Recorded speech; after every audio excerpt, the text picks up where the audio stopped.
এদের লক্ষ্য হলো তোমাকে আমাকে শরিয়াত বিরোধী কাজে জড়িয়ে দেওয়া। এ যুবকেরা খেয়াল করে দেখো, মুসলমান এলাকাগুলোকে দেখে দেখে দেখে দেখে গানের আড্ডা বানানো হচ্ছে।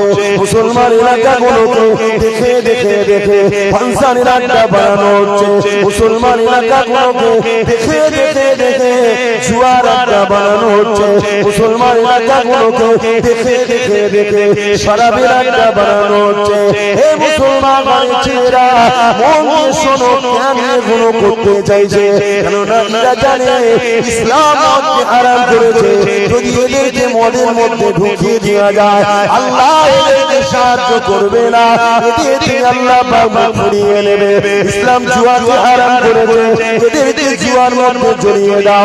ইসলাম নেশাকে হারাম করেছে, এদেরকে নেশার মধ্যে ঢুকিয়ে দাও। এই যুবকেরা তরুণরা ইসলাম গান নালা ফাংশনকে হারাম করেছে, এদেরকে তার মধ্যে ঢুকিয়ে দাও। যদি কোনোতে ঢুকিয়ে রাখতে পারো, এই নেশার মধ্যে যদি এদেরকে ঘুম রাখতে পারো, তাহলে জমিনের উপরে ইসলাম বিরোধী কর্মকাণ্ড করতে আমাদের বড় সুবিধা হবে।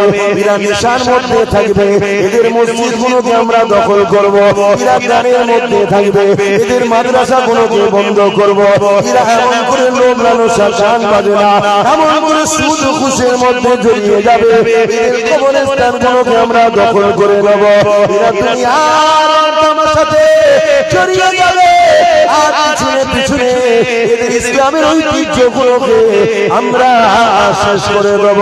এই পরিকল্পনা আর পৃথিবী চলছে, সেই